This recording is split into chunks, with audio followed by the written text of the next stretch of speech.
Abil Izz Al-Hanafi Ad-Dimashqi rahimahullahu ta'ala. Dari program kuliah Mafatih Khalil. Kita sudah menyelesaikan peristiwa yang kelima dari 14 rangkaian peristiwa disebutkan oleh penulis rahimahullahu ta'ala di masa turunnya wahyu kepada Nabi Sallallahu Alaihi Wasallam hingga hijrah ke Madinah. Di pembahasan keislaman Hamzah bin Abdul Muttalib, ini terjadi di tahun keberapa? Di tahun ke-6 Hijriah. Dan juga di tahun ke-6 Hijriah ini ada peristiwa lain juga, yaitu keislaman Umar ibn Khattab radhiyallahu ta'ala anhu. Dan ini juga adalah terjadi di tahun ke-6 Hijriah. Dan sebab keislaman Umar ibn Khattab radhiyallahu ta'ala anhu adalah Rasulullah sallallahu alaihi wasallam berdoa, Allahumma aizzal Islam bi ahabbi hadaini ar-rajulaini ilaika, Abi Jahal bin Hisham atau Umar ibn Khattab. Maka Allah Subhanahu wa taala telah mengabulkan doa nabinya sallallahu alaihi wasallam dan terjadilah Umar ibn Khattab radhiyallahu taala anhu yang masuk Islam. Dan datang dalam sebagian riwayat Nabi hanya berdoa supaya memberi hidayah kepada Umar ibn Khattab. Dan itu tidak bertentangan ya. Mungkin awalnya Nabi minta dipilihkan salah satu dari keduanya. Setelah itu beliau berdoa lagi memastikan bahwa Umar ibn Khattab radhiyallahu taala anhu agar supaya diberi hidayah masuk ke dalam Islam. Dengan keislaman Umar ibn Khattab radhiyallahu taala anhu, ini sebab yang menyebabkan tingginya keislaman dan izzah dari kaum muslimin. Ya, khususnya di waktu itu. Dan ini kisah tersendiri ya tentang keislaman Umar ibn Khattab radhiyallahu ta'ala anhu. Iya. Dan di sini juga penulis tidak menyebutkan terkait dengan kejadian pemboikotan yang dilakukan oleh orang-orang kufar Quraisy yang disebut dengan nama Hisar Asy-Syi'b. Iya. Tidak disebutkan oleh penulis rahimahullah karena memang beliau hanya menyebutkan beberapa perkara penting dan ini ringkasan ya. Ringkasan di dalam pembahasan.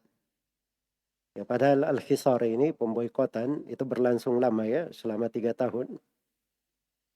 Berlangsung selama 3 tahun. Dan itu dari sejumlah ujian dan cobaan yang menimpa kaum muslimin. Iya. Dan di sela-sela itu terjadi di tahun ke-9 ini peristiwa yang akan disebut oleh penulis di sini.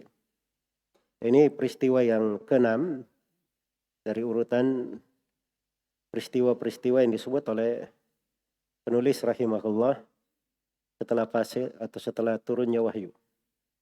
Peristiwa yang ke-6 ini adalah wafatnya paman beliau Abu Talib bin Abdul Muttalib. Iya. Kata beliau rahimahullah, wa ba'da tis'in min sini risalatih mata Abu Talibi du kafalatih. Di situ dibaca Abu Talibi, tidak boleh dibaca Abu Talibin ya. Dibaca Abu Talibi. Dihilangkan tanwinnya untuk darurat syair. Untuk darurat syair. Baik. Wa ba'da tis'in min sini risalatih. Jadi setelah 9 tahun dari kerasulan, berarti masuk tahun keberapa? Tahun ke-10. Ini tahun 10 setelah beliau diutus sebagai seorang rasul kejadiannya. Apa yang terjadi? Wafat Abu Talib, paman beliau, yang selama ini menjadi kafalah, yang membela, yang bertanggung jawab, yang memberikan perhatian kepada Nabi Muhammad sallallahu alaihi wasallam. Iya. Jadi ini kejadian wafatnya Abu Talib, dan ini menurut mayoritas ulama terjadinya di tahun 10 Hijriah atau di tahun ke-10 setelah Nabi sallallahu alaihi wasallam diutus sebagai seorang rasul. Kemudian kejadian yang ke-7 adalah wafatnya istri beliau, ibunda kita semua, Ummul Mukminin Khadijah bintu Khuwailid radhiyallahu anha. Kata beliau, wa ba'dahu Khadijatun tuwfiyat min ba'di ayyamin thalathatin madat. Peninggal Abu Talib, Khadijah meninggal pula setelah 3 hari berlalu. Jadi selang 3 hari setelah wafatnya Abu Talib, meninggallah istri beliau, Khadijah radhiyallahu ta'ala anha.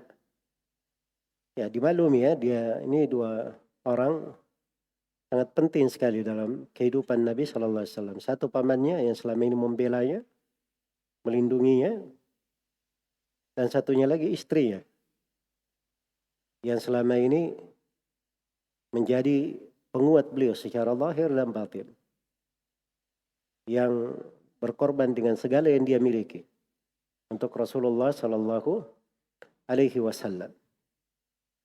Iya. Dan meninggalnya Khadijah radhiyallahu anha itu dipastikan juga di tahun 10 Hijriah, 3 hari setelah Abu Talib meninggal. Sebagaimana yang disebutkan oleh Ibnu Manda, Al-Hakim, Ibnu Al-Qayyim dan selainnya. Iya. Baik. Jadi ini semuanya kejadian terjadi di tahun 10 Hijriah. Di tahun 10 Hijriah. Baik, itu perhatikan bahasa penulis ya, karena bahasanya itu setelah 9 tahun berlalu. Bukan di tahun ke-9, tapi setelah 9 tahun berlalu. Artinya masuk ke tahun berapa? Tahun 10. Jelas ya?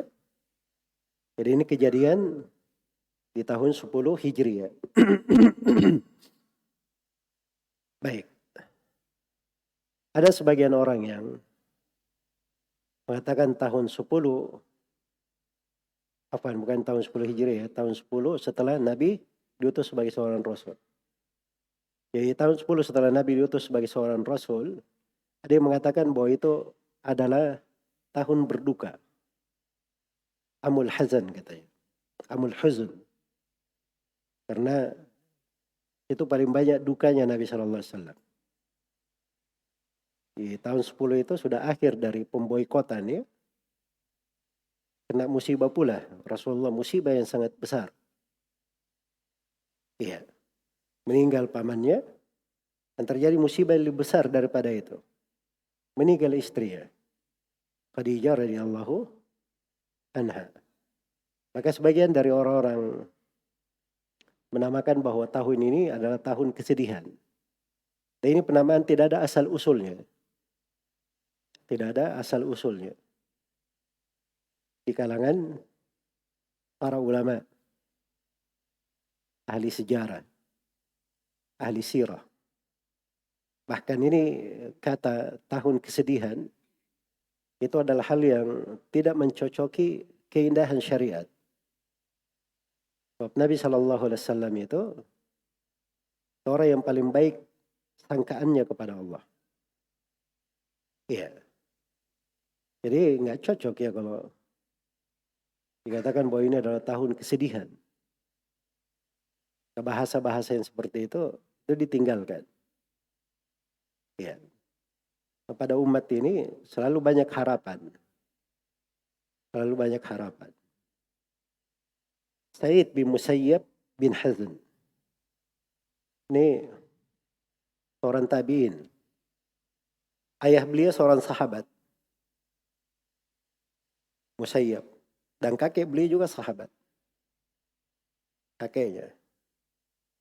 Jadi kakeknya itu oleh Nabi SAW dikatakan kepadanya, ganti namamu. Jangan pakai nama Hazn. Artinya kesedihan. Tapi dia tidak mengikuti anjuran Nabi. Kata Sa'id bin Musayyab rahimahullah, terus kesedihan menimpa keluarga kami. Menimpa keluarga kami. Jadi berasal dari sebuah nama yang maknanya kesedihan. Jelas ya, umat Islam itu selalu terbuka harapan. Banyak pintu kebaikan. Musibah yang menimpa itu, mereka tidak melihat pada lahirnya yang pahit. Tapi selalu mereka melihat bahwa di belakang ujian dan cobaan banyak hal yang manis. Itu ciri umat Islam. Karena itu menamakannya dengan Amul Hazn, tahun kesedihan, itu tidak tepat ya. Dan juga tidak ada asal usulnya ya di kalangan para ulama rahimahumullahu ta'ala. Baik.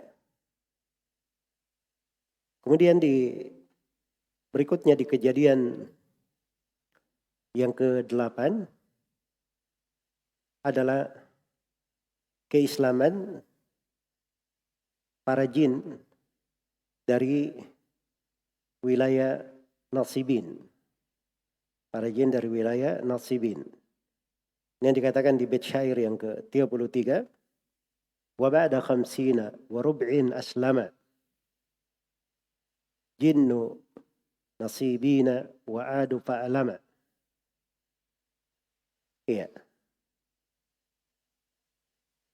Jadi setelah 50 tahun ditambah dengan rubu'. Rubu' itu sepertiga. Seperempat. Seperempat dari 1 tahun. Berapa bulan seperempat dari 1 tahun? 3 bulan. Berarti ini kejadian tahun 50 dari umur Nabi SAW ditambah 3 bulan. Atau bahasa lainnya, di tahun 10, sudah berlalu 10 tahun dari diutusnya Nabi SAW, sudah masuk 3 bulan setelahnya. Berarti tahun ke-11. Ini tahun ke-11 setelah Nabi diutus sebagai seorang Rasul. Nasibin ini nama tempat ya. Nama tempat. Dan hari ini Nasibin itu tempat wilayah dikenal di arah Turki. Sekarang berada di Turki. Iya. Jadi di keislaman jin dari Nasibin. Dan ini kejadiannya setelah Nabi SAW pulang dari Taif.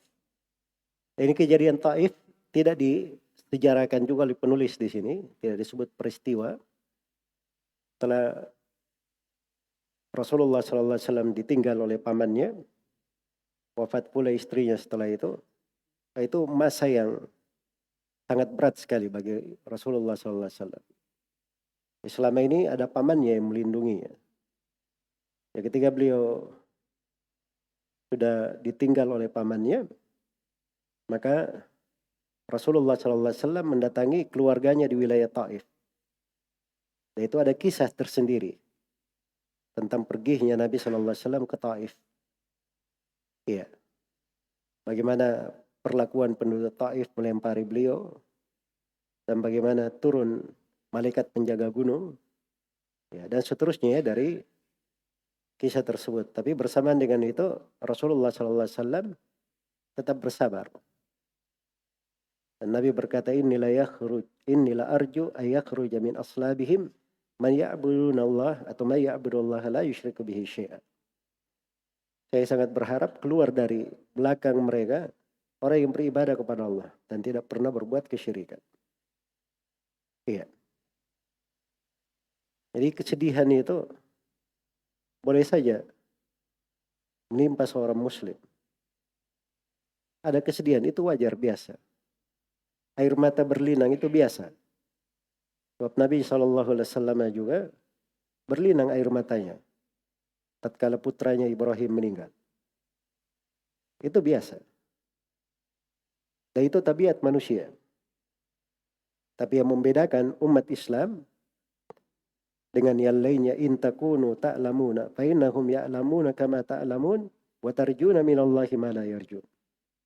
Kalau kalian merasa kesakitan, ada penderitaan yang kalian alami, sama orang-orang kafir juga seperti itu. Tapi yang membedakan, kalian mengharap dari Allah apa yang mereka tidak harapkan. Kalian mengharap dari Allah apa yang mereka tidak harapkan. Dan Rasulullah SAW itu adalah panutan di dalam keteguhan. Dan bagaimana orang-orang yang besar harapannya kepada Allah Subhanahu wa Ta'ala. Baik. Jadi ini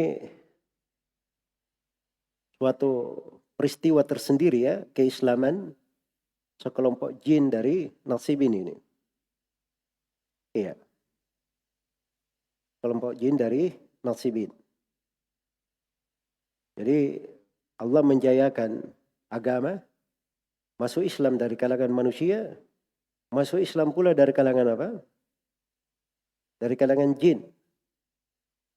Masuk Islam dari kalangan jin. Ada yang mengatakan bahwa jumlah mereka ada 7, ada yang mengatakan 9. Dan dia menyebutkan bahwa Raja Jin ikut masuk Islam. Raja Jin yang populer dengan nama Zauba'ah. Dengan nama Zauba'ah. Katanya juga masuk Islam. Tapi itu berada dalam riwayat-riwayat yang tidak kuat ya.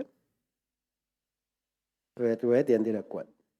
Ya, maksudnya para jin dari Nasibin masuk Islam ini itu syah di dalam riwayat. Itulah firman Allah Subhanahu wa Ta'ala di akhir dari surah Al-Ahqaf. Wa idh sarafna ilaika nafaran minal jinni yastami'una al-Qur'an falamma hadaruhu qalu ansitu falamma qudiya wallaw ila qaumihim mundirin. Itu yang dikatakan oleh penulis di sini, wa'adu fa'lama. Jadi setelah mereka masuk Islam, wa'adu, mereka kembali, maksudnya kembali kepada kaumnya, memberi peringatan. Iya. Memberi peringatan. Dan ini cepat sekali ya. Dan ini menggambarkan kepada kita mana masuk Islam itu. Para jin ini masuk Islam, dia langsung tahu ruh agama itu. Maksud dari agama itu apa? Iya. Bukan seperti sebagian dari manusia seakan-akan bahwa masuk Islam itu cukup dia bersyahadat la ilaha illallah Muhammadar Rasulullah, walaupun dia tidak paham maknanya, tidak mengerti kandungan dan konsekuensinya. Enggak, dahulu itu orang kalau sudah dikatakan masuk Islam, dia sadar perlu konsekuensi di dalamnya, tahu apa arti Islam itu. Sama dengan kelompok dari jin ini, masuk Islam, mendengar Quran, masuk Islam, setelah itu kembali kepada kaumnya, memberi peringatan. Memberi peringatan. Nah, ini luar biasa ya. Baik. Dan kisah juga disebut juga di surah, dijadikan nama surah khusus, surah Al-Jin. Qul uhiya ilayya annahu istama'a nafarun minal jinni faqalu inna sami'na Qur'anan ajaba. Iya. Ini kelompok dari jin yang masuk ke dalam Islam. Baik. Kemudian kejadian yang ke-9 disebutkan oleh penulis di sini adalah kisah Nabi sallallahu alaihi wasallam menikahi Sauda bintu Zam'ah Al-Qurasyiyah radhiyallahu anha ummul mukminin. Kata beliau, thumma ala saudata amda aqdahu fi ramadhana thumma kana ba'dahu. Ya. Kemudian beliau melangsungkan akad nikah dengan Sauda saat Ramadan. Saat Ramadan. Sudah kita terangkan ya di awal pembahasan ketika hijrah ke Habasyah, bahwa di antara berhijrah ke Habasyah adalah Sauda bintu Zam'ah. Dan waktu itu Sauda radhiyallahu anha itu adalah istri dari As-Sakran bin Amr radhiyallahu anhu. Iya. Kemudian suaminya meninggal. Maka setelah itu, setelah Khadijah meninggal radhiyallahu anha, Nabi SAW menikahi Sauda radhiyallahu ta'ala anha. Dan kejadian pernikahannya ini adalah di bulan Ramadan. Adalah di bulan Ramadan. Dan ini di tahun ke-10 dari diutusnya Nabi SAW sebagai seorang Rasul. Iya. Di tahun ke-10. Baik. Kemudian setelah menikahi Sauda, dikatakan thumma kana ba'dahu. Kemudian setelah itu, nah ini kejadian yang ke-10. Aqdu ibnati Siddiq fi Syawwali wa ba'da khamsina wa amin tali. Iya. Setelah itu beliau melakukan akad nikah dengan putra Siddiq Aisyah radhiyallahu anha pada bulan Syawal. Pada bulan Syawal. Baik. Ini terkait dengan Nabi menikahi Aisyah radhiyallahu taala anha.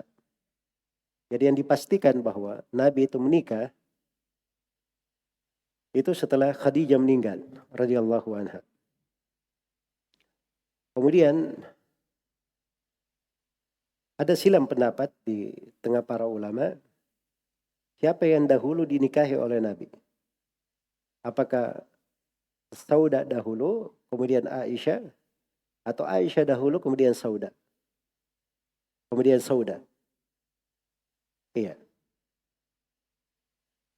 Dan pendapat yang, kedua pendapat ya, tapi pendapat yang lebih dekatnya bahwa Nabi SAW itu menikahi Aisyah dahulu. Cuma sekedar akad.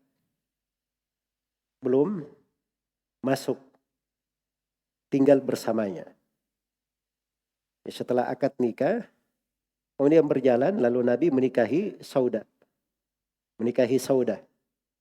Setelah menikahi Sauda radhiyallahu anha, barulah Nabi SAW tinggal bersama Aisyah radhiyallahu anha. Iya. Jadi apa namanya? Ini pendapat yang paling dekatnya.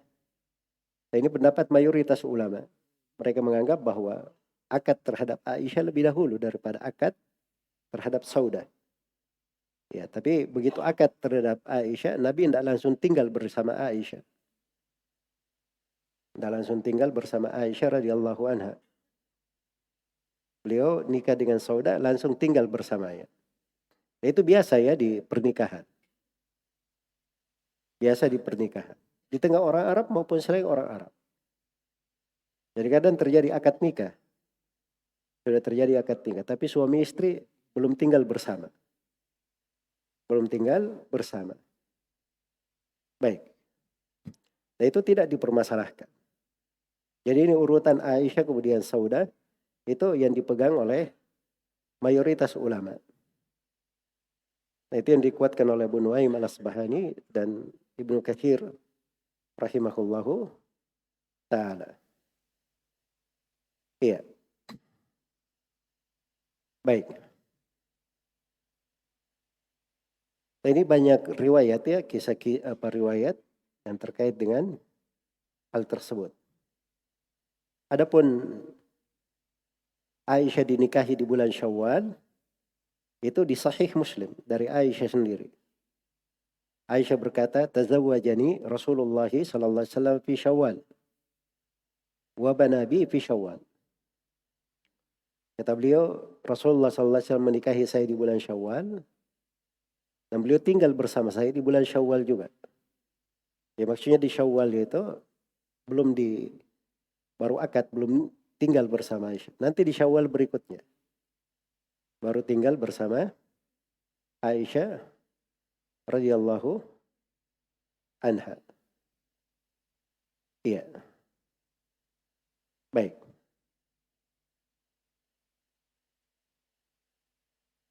Atau mungkin juga yang dimaksud di awal Syawal dinikahi dan di akhirnya baru tinggal bersamanya. Di akhir Syawal. Tapi tidak langsung tinggal bersamanya. Kalau langsung tinggal bersamanya, maka tidak ada maknanya Aisyah membedakan di sini antara akad dengan tinggal bersama. Iya. Saudah bintu Zam'ah. Beliau dari garis keturunan nasab Quraisy juga. Sebab nama lengkap beliau Saudatu bintu Zam'ata ibni Qais ibni Abdi Syams bin Abdi Wud bin Nasr bin Malik bin Hisl bin Amir bin Lu'ay bin Ghalib bin Fihr. Ketemunya dengan nasab Nabi SAW di Lu'ay bin Ghalib. Iya, dari Bani Fihr. Fihr itu saya sudah terangkan ya, bahwa ada dua pendapat tentang Quraisy.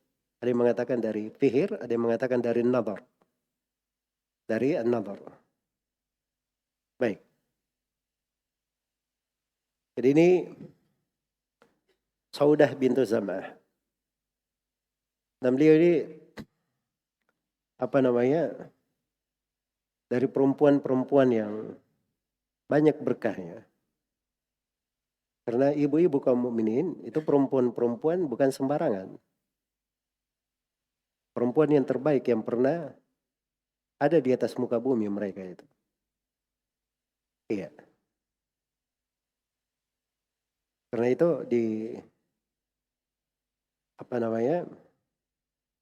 dikatakan di dalam Al-Quran, "In tatuba ilallahi faqad saqat qulubukum wa in tadhahara alayhi fa inna Allaha wa maulahu wa Jibril wa salihul mu'minin wal malaikatu ba'da dzalika dhahir. Asa rabbuhu in talaqakunna ay yubdilahu azwajan khairan minkunna muslimatin mu'minatin qanitatin taibatin saihat."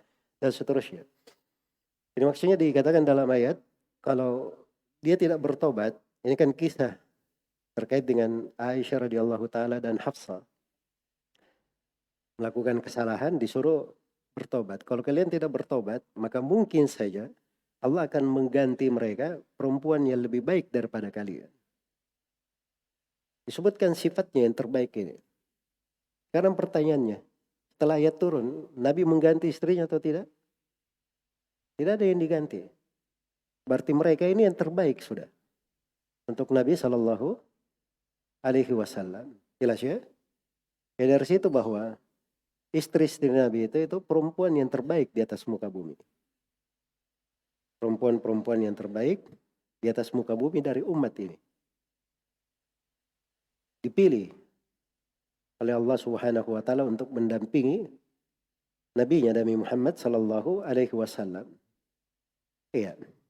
Dan Saudah ini dikenal ya dengan keteguhan dia berpegang dengan sunnah. Bayangkan perempuan yang pertama berhijrah. Dari perempuan yang pertama berhijrah, hijrah ke Habasyah, dan itu punya keutamaan tersendiri. Iya. Dan Saudah ini dia beda dengan banyak perempuan. Saudah ini punya akal itu melebihi banyak dari laki-laki. Dari pembawaannya. Karena itu ketika Saudah radhiyallahu taala anha sudah mulai berumur, maka hari pembagiannya itu dia berikan kepada Aisyah radhiyallahu anha. Dan dia tidak menuntut macam-macam, dia cuma pengen tetap sebagai istri Nabi sallallahu alaihi wasallam. Iya. Dan ini akal sehat orang yang beriman kepada Allah. Sebab derajat sebagai istri Nabi Shallallahu Alaihi Wasallam itu kedudukan yang tinggi. Itu tidak mau dilepaskan oleh Saudah radhiyallahu taala anha gara-gara cuma masalah pembagian hari. Karena itu harinya dia berikan kepada siapa? Aisyah radhiyallahu taala anha, karena dia tahu bahwa Nabi Shallallahu Alaihi Wasallam senang akan hal tersebut. Jelas ya? Dan banyak lagi ya kalau dihitung dari keutamaan Saudah bintu Zam'ah radhiyallahu taala anha. Adapun ibu kita Aisyah Ummul Mukminin radhiyallahu taala anha,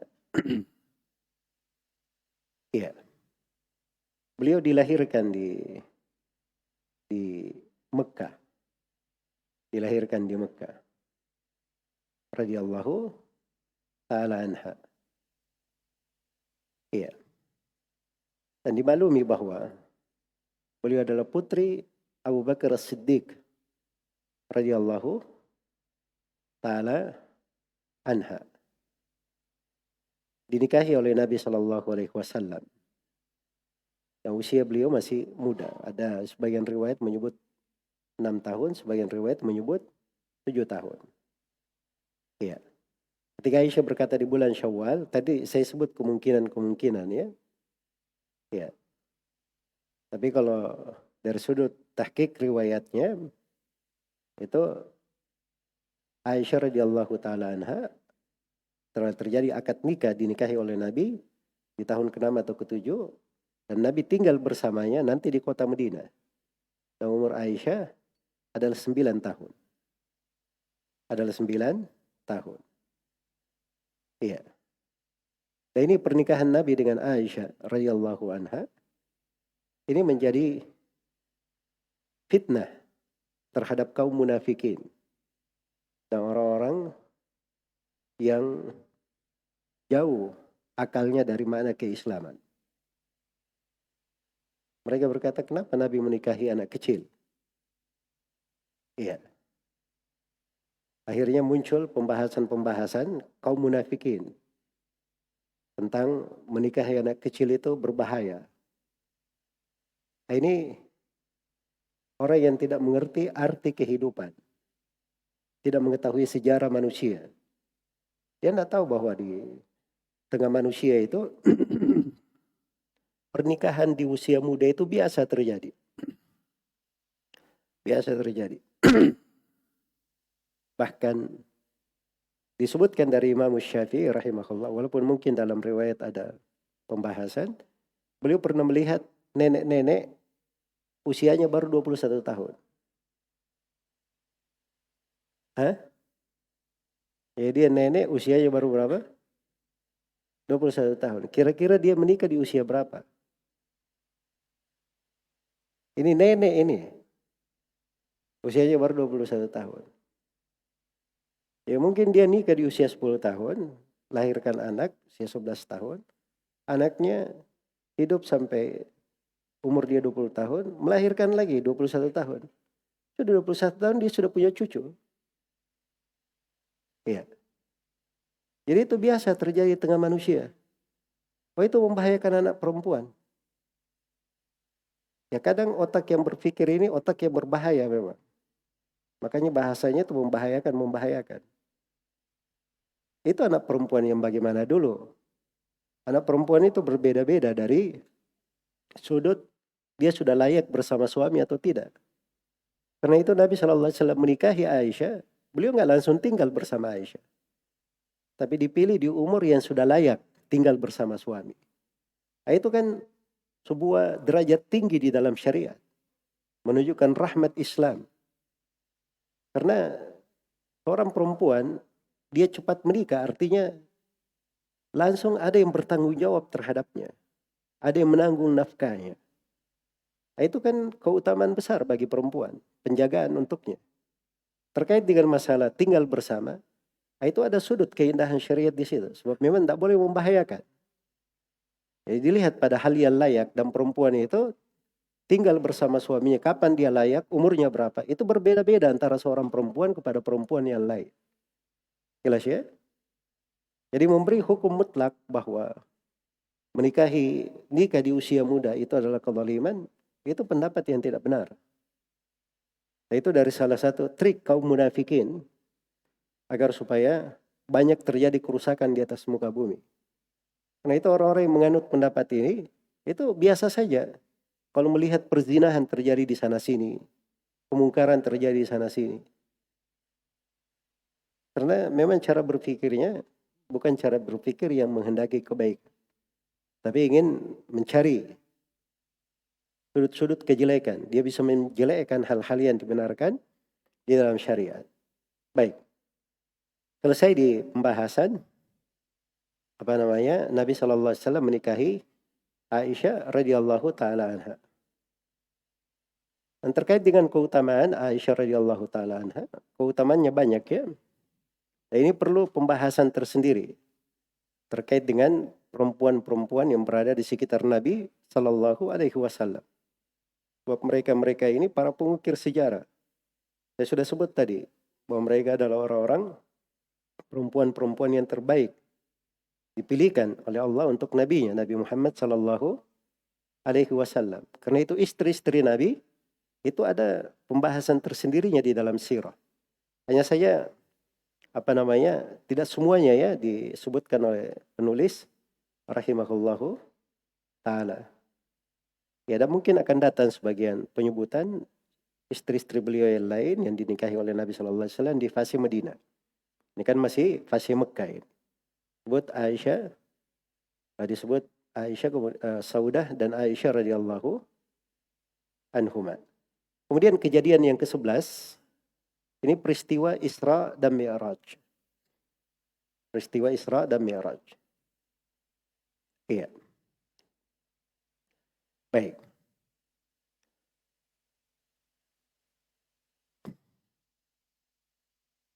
Kata beliau, wa ba'da 50 wa amin tali, setelah 50 tahun ditambah 1 tahun setelahnya, usriya bihi atau usri bihi, Nabi diperjalankan.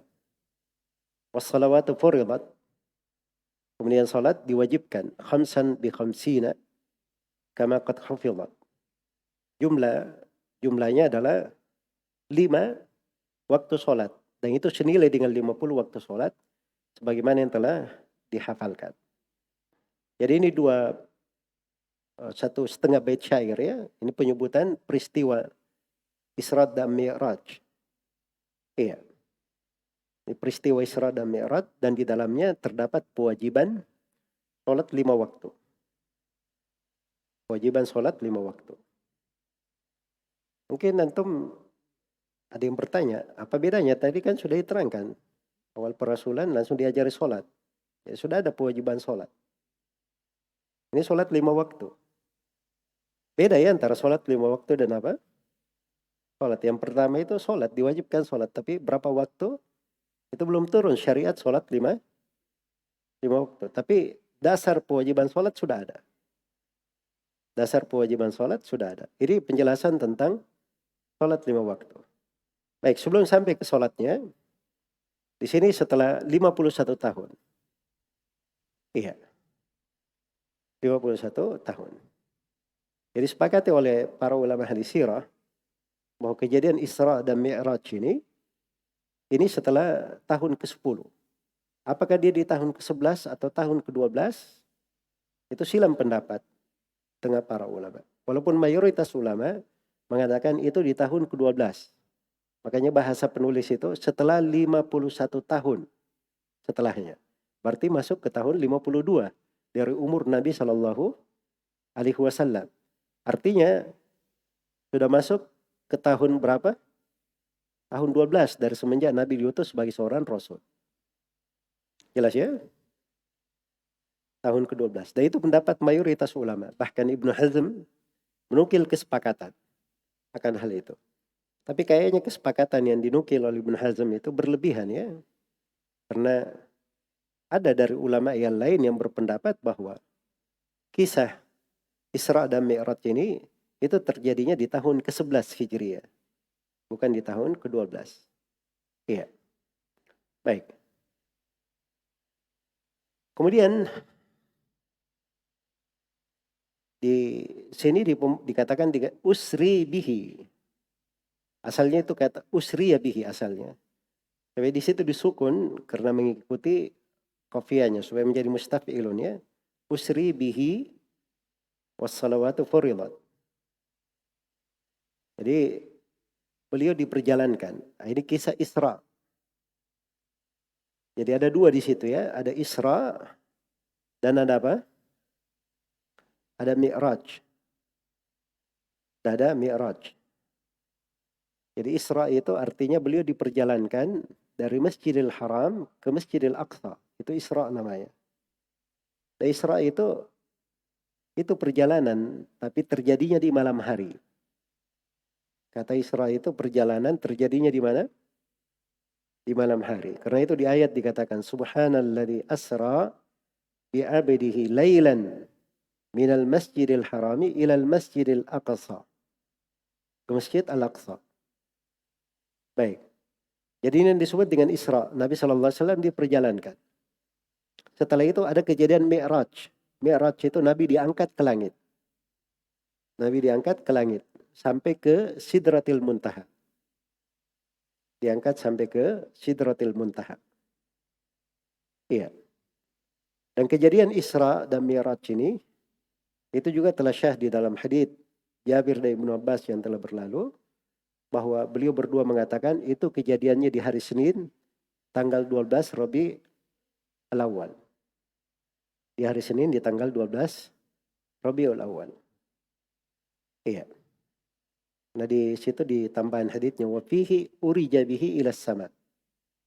Wa fihi urija bihi ila sama. Diangkat ke langit. Baik. Itu haditsnya sahih ya karena sanadnya itu memang di Musannaf Ibnu Abi Syaibah ada satu jatuh nama rawinya. Tapi di riwayat Al-Jauzaqani di Al-Abatil itu disebut sanadnya lengkap. Sanadnya bersambung dari Jabir dan Ibnu Abbas radhiyallahu anhuma. Jadi kisah Isra ini terjadi di hari Senin juga. Tanggal 12 dari bulan Rabi Al-Awwal. Iya.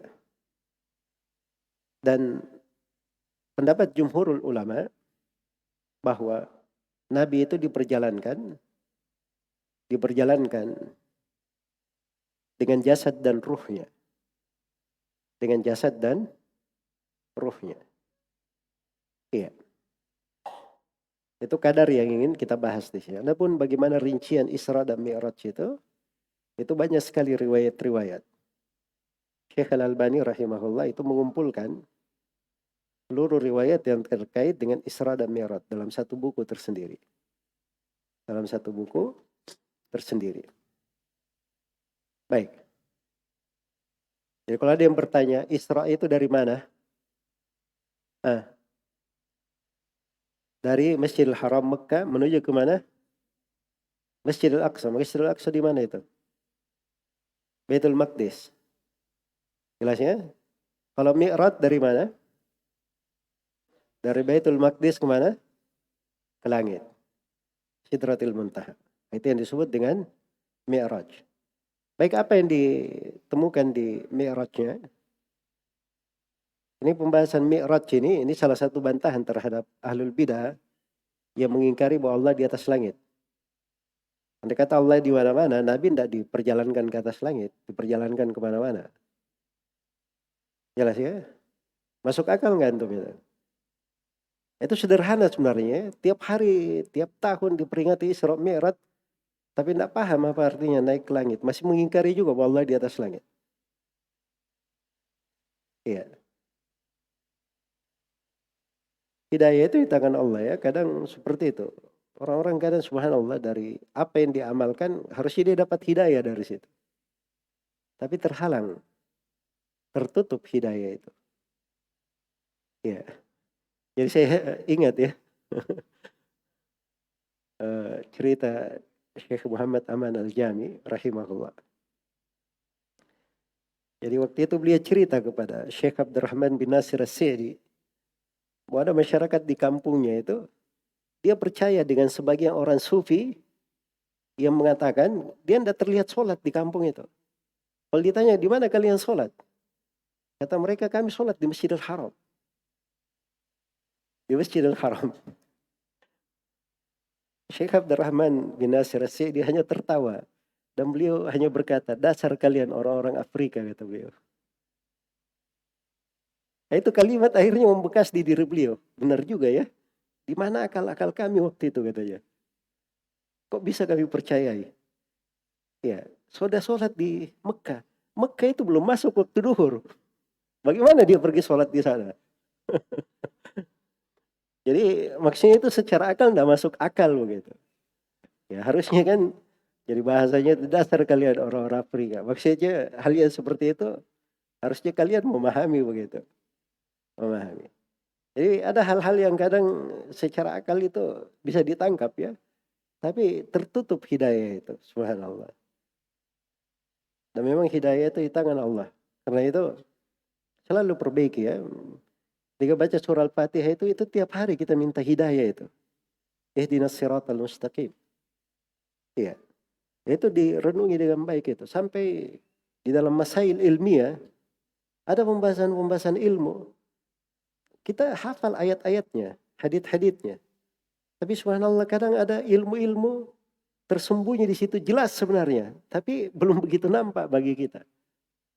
Tapi hidayah dari Allah kadang suatu hari ditampakkan hal itu. Dari situ pentingnya seorang itu memohon hidayah pada Allah Subhanahu wa taala. Sama dengan belajar antum menuntut ilmu. Antum perlu hidayah. Ya. Sekarang kita duduk bahas kitab ini.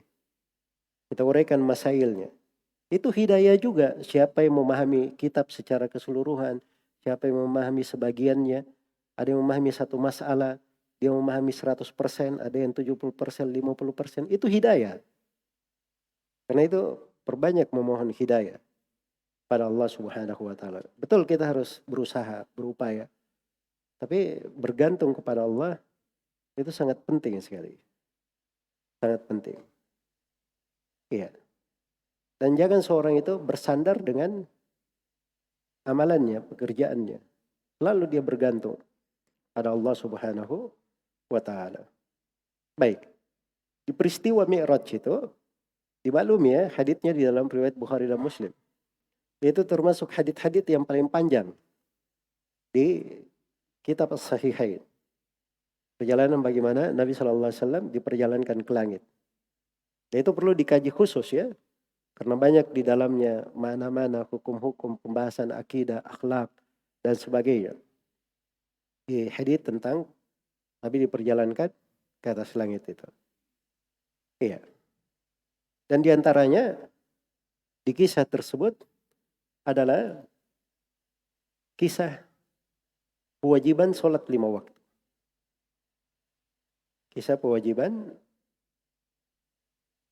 sholat 5 waktu. Oh, tadi saya ada yang saya mau simpulkan tadi. Isra dan Mi'raj ini kejadiannya di bulan apa tadi? Hah? Di bulan Rabiul Awal. Dan itu pendapat mayoritas ulama ya. Saya sudah sebut dalilnya dalam hal itu. Tepatnya di tanggal berapa? 12. Hari apa? Hari Senin. Sama dengan kelahiran Nabi SAW. Sama dengan waktu beliau diutus sebagai seorang Nabi Sallallahu Alaihi Wasallam. Baik. Di perjalanan ketiga naik ke langit, ya dimaklumi ya beliau di tiap langit itu ketemu dengan seorang Nabi.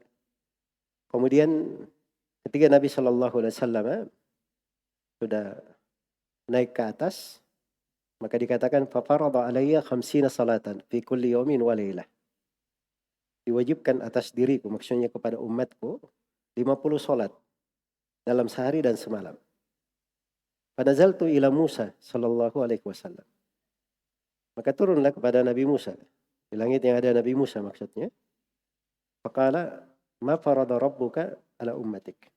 Nabi Musa bertanya, apa kewajiban yang Allah wajibkan atas umatmu? Maka kata Nabi Muhammad sallallahu alaihi wasallam 50 salat. 50 salat. Kata Nabi Musa, irji ila rabbik fas'alhu at-takhfif. Fa inna ummataka la yutiquna dhalik. Iya. Kata Nabi Musa alaihissalam, kamu kembali kepada Rabbmu. Minta supaya diringankan. Umatmu tidak akan mampu melakukan hal itu. Kata beliau, fa inni qad balawtu Bani Israel wa khabartuhum. Saya ini sudah pengalaman menghadapi Bani Israel. Dan sangat mengerti mereka. Bani Israel itu luar biasa ya. Kalau dibilang umat yang paling ngeyel, paling banyak ngeyelnya itu Bani Israel. Iya. Makanya paling banyak kena kesulitan gara-gara ngeyelnya. Baik. Jadi Nabi Musa ini berdasarkan pengalamannya, beliau menyarankan kepada Nabi Muhammad untuk kembali. Terus Nabi Muhammad kembali bolak-balik minta diringankan sampai akhirnya diringankan menjadi 5 waktu saja. Iya. Begitu sampai kepada Nabi Musa alaihi salam, tetap Nabi Musa berkata, kembali kepada Rabbmu, minta keringanan. Umatmu tidak mampu akan hal tersebut. Iya. Kata beliau, maka terus saya kembali kepada Rabbku sampai Allah berfirman kepadaku, ya Muhammad, innahunna khamsu salawatin kulla yaumin wa layla. Wahai Nabi Muhammad, itu adalah salat 5 waktu, sehari dan semalam. Likulli salatin ashrun. Setiap salat nilainya 10. Fadzalika khamsuna salah. Maka itu 50 waktu salat. Iya. Dan seterusnya disebutkan dari keutamaan. Akhirnya Nabi Muhammad SAW juga masih dibilangin oleh Nabi Musa, kembali lagi, kembali. Ya. Kata Nabi Muhammad SAW, qad raja'tu ila rabbih hatta istahyaitu minhu. Saya sudah berulang kali kembali kepada Allah. Sampai sekarang saya sudah sangat malu sekali. Jelas ya? Baik. Akhirnya itulah sholat 5 waktu kita. Jadi luar biasa sholat 5 waktu ini ya. Dari sudut keutamaan. Semua kewajiban agama yang lain itu diterima oleh Nabi Muhammad di bumi. Sholat 5 waktu tidak diterima di langit langsung. Seluruh kewajiban yang lain diterima oleh Nabi Muhammad dengan perantara Jibril. Ini tidak, Nabi Muhammad langsung yang menerimanya. Kemudian yang ketiga dari keagungan sholat 5 waktu ini, dia nilainya 5 sholat tapi nilainya seperti 50 waktu sholat. 50 waktu sholat. Ya bersamaan dengan itu 5 waktu sholat ini saja itu berat atas sekelompok manusia. Ya subhanallah.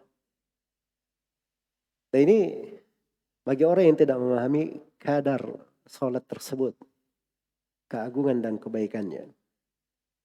Ala kulli hal itu pembahasan tentang pengagungan sholat ya, kita di penyebutan sirah di sini.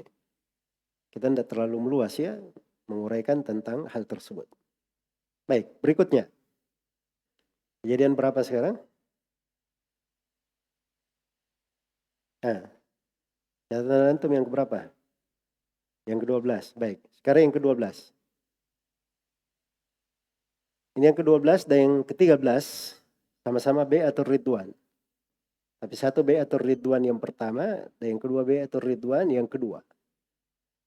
Jadi yang ketiga, yang ke-12 dulu. Bai'atul Aqabah ya. Bai'atul Aqabah al-ula. Iya. Bai'atul Aqabah al-ula. Baik.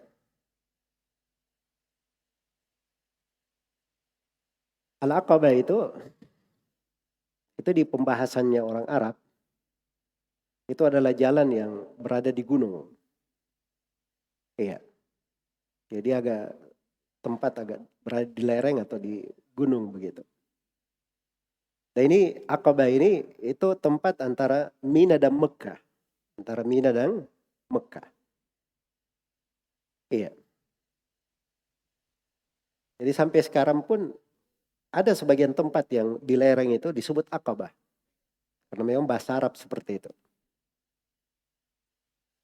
Jadi yang dimaksud dengan Bai'atul Aqabah yang pertama itu yang disebutkan oleh penulis di sini.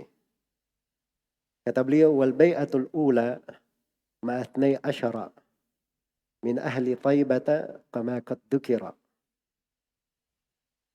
Ya. Bai'at Aqabah yang pertama itu antara Nabi SAW dan 12 orang. 12 orang dari mana? Ahli Taibah, dari penduduk Medina.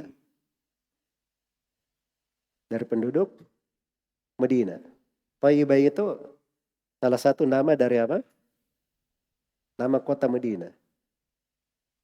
Iya, ahli Taibah. Baik. Kama qad dzukira. Bagaimana hal tersebut telah disebutkan oleh para ulama. Ya, maksudnya disebutkan di buku-buku tentang sirah, tentang sirah. Dan ini kejadiannya di tahun 12 setelah Al-Bi'tsah, setelah Nabi SAW diutus sebagai seorang Rasul. Iya. Dan ini disebut dengan nama Bai'atu apa? Bai'atul Aqabah Al-Ula. Tadi apa artinya Al-Aqabah tadi?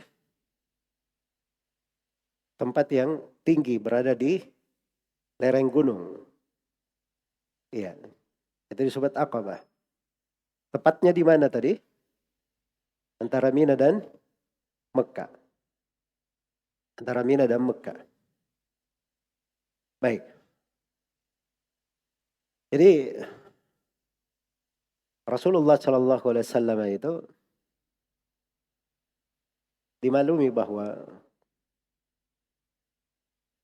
apalagi setelah pamannya meninggal, kalau ada musim, maka beliau mendatangi orang-orang di musim itu.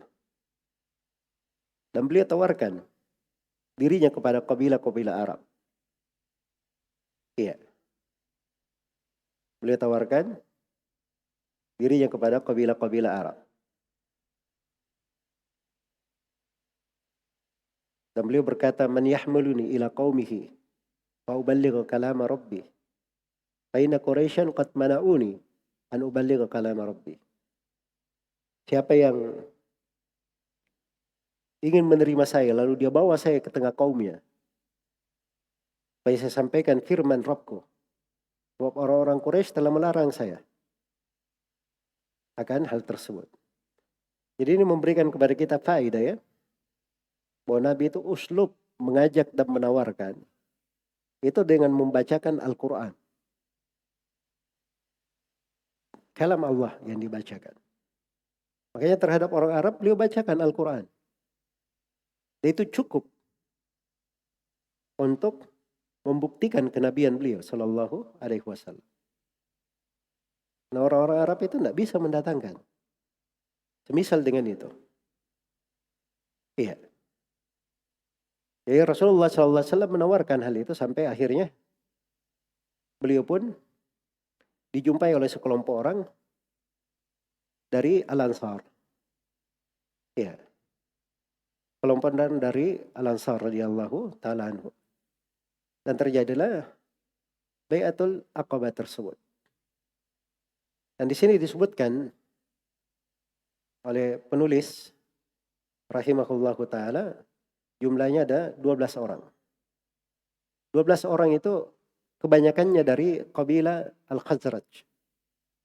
Ada 10 orang dan 2 orang dari Al-Aus. 2 orang dari Al-Aus. Iya. Jadi ini nama-nama sebagiannya dimaklumi ya nama-namanya. As'ad bin Zararah, Auf ibn al-Harith, Mu'ad ibn al-Harith ini bersaudara. Rafi' bin Malik, Utbah bin Amir, Dakwan bin Abdul Qais, Uqbah bin Amir. Uqbah bin Amir ini ada riwayat-riwayatnya. Ubadah bin Samit, Yazid bin Sa'labah, Labbas bin Ubadah. Ini semuanya dari Khazraj. 10 orang. 2 orangnya lagi dari Aus, Abul Haytham, Malik bin Tayhan, dan Waim bin Sa'idah. Waim bin Sa'idah. Ini disebut bai'at. Ya, 12 orang. Dan nas bai'atnya itu disebutkan oleh Ibnu Ishaq disebutkan oleh Ibnu Ishaq Bagaimana dalam Syirah Ibnu Hisham dan diriwayatkan oleh Imam Ahmad rahimahullahu taala juga dari jalur mereka. Dari sahabat Ubadah ibnu Samit. Jadi ini tidak tanggung-tanggung riwayat ini ya. Langsung dari pelaku. Dari orang yang ikut di Bai'atul Aqabah yang pertama. Ubadah ibnu Samit radhiyallahu ta'ala anhu. Kata beliau, kuntu fi man hadara al-Aqabah al-ula. Kata beliau, saya termasuk orang yang hadir di Bai'atul Aqabah pertama. Wa kunna 12 rajulan. Dan kami 12 orang. Fabaya'na Rasulullah sallallahu alaihi wasallam ala bai'atin nisa. Ya. Maka kami pun membaiat Rasulullah sallallahu alaihi wasallam seperti baiat Nabi terhadap para perempuan. Itu baiat terhadap perempuan itu yang disebut di akhir surah Al-Mumtahanah. Ya ayuhan nabiyyu idza ja'akal mu'minatu yubayyi'naka ala an la yusyrikna billahi syai'an dan seterusnya. Yaitu baiatnya, nas baiatnya. Iya, dan itu sebelum diwajibkan perang atas kami. Baiatnya itu kata Ubadah, alla nusyrika billahi syai'a wala nasriqa wala nazni wala naqtul auladana wala na'ti bi buhtanin naftarihi baina aydina warjulina wala na'sihi fi ma'ruf. Ini persis ya di ayat itu. Baiat terhadap perempuan yang diambil. Kata Ubadah, Nabi bilang ke mereka, fa in waffaitum falakumul jannah. Kalau kalian penuhi baiat ini, maka untuk kalian surga. Wa in khasyitum min dzalika syai'an fa amrukum ila Allah. In syaa adzabakum wa in syaa ghafara lakum. Tapi kalau kalian kurang di dalam hal ini sesuatu, perkara kalian kembali kepada Allah. Kalau Allah berkehendak, dia menyiksa kalian. Kalau Allah berkehendak, Allah mengampuni kalian. Jadi itu nas baiatnya. Jelas ya? Dan ini perlu saya ingatkan ya, baiat itu cuma ada dari para sahabat kepada Nabi Muhammad sallallahu alaihi wasallam. Hanya berlaku untuk kepala negara. Atau siapa yang ditunjuk oleh kepala negara yang menjadi pemimpin wilayah, pemimpin pasukan. Itu baiat. Jelas ya? Tidak ada baiat kepada kelompok dan jamaah-jamaah. Apalagi kepada ormas-ormas dan partai-partai. Itu semuanya baiat yang batil. Diharamkan. Sebab itu sumber perpecahan. Sumber perpecahan. Di tengah manusia, itu baiat itu menyatukan hati. Karena dia punya sumpah setia kepada kepala negara saja. Dan itu yang menyatukan hati namanya. Kemudian baiat di petunjuk Nabi itu, tidak ada yang berkata, saya membaiat engkau ya Rasulullah terhadap Islam, zahir dan batin. Hebat sekali zahir dan batin. Ya. Gimana caranya dia merekomendasi dirinya bisa melaksanakan Islam semuanya zahir dan batin? Itu dia berdusta atas nama dirinya sendiri. Sahabat itu kalau membaiat Rasulullah hanya sebagian hal saja. Seperti ini. Baiatul Aqabah ini. Cuma yang dipoinkan baiat kepada perempuan. Tidak berbuat kesyirikan, tidak mencuri, tidak berzina, tidak membunuh anaknya, tidak mendatangkan buhtan, tidak bermaksiat. Jarir bin Abdullah berkata, bayana Rasulullah as-sami wa ta'a wa nushi li kulli muslim. Cuma 3. Dengar dan taat kepada pemimpin dan menasihati setiap muslim. Tidak ada yang berkata, saya membaiat engkau ya Rasulullah terhadap Al-Quran dan Sunnah. Hebat sekali. Bagaimana dia hidup? Dia bisa menjamin diri yang menjalankan satu persatu dari ayat Al-Quran dan Sunnah. Apalagi zahir dan batin. Ya Masya Allah ya. Ini semuanya sikap ekstrim. Gulu, berlebihan. Iya. Berlebihan.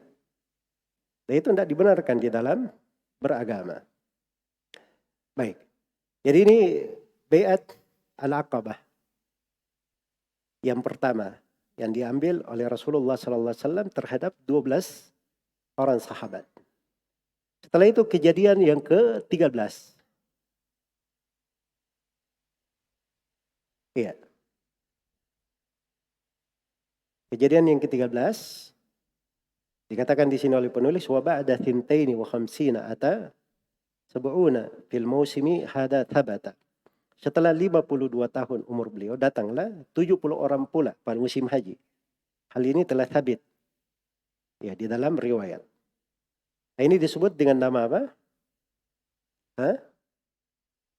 Bai'atul Aqabah yang kedua. Iya, Bai'atul Aqabah yang kedua.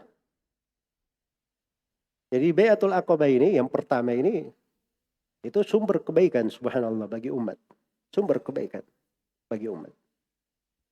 Ya, setelah Bai'atul Aqabah pertama ini Nabi langsung kirim Mus'ab bin Umair untuk menjadi duta Rasulullah SAW. Dan beliau adalah duta besar pertama di dalam Islam. Sampainya di kota Madinah mulai ditegakkan sholat Jumat. Dan itu awal kali sholat Jumat ditegakkan dalam sejarah Islam. Awal kali sholat Jumat ditegakkan dalam sejarah Islam. Baik. Maka setelah datangnya Mus'ab bin Umair, masuklah ke dalam Islam tokoh-tokoh dari kaum Al-Ansar. Iya. Sa'ad bin Mu'ad, Usaid bin Khudair, Bani Abdul Ashhal. Ini orang-orang penting semua ya. Akhirnya banyak yang masuk Islam. Banyak yang masuk Islam. Iya. Maka setelah itu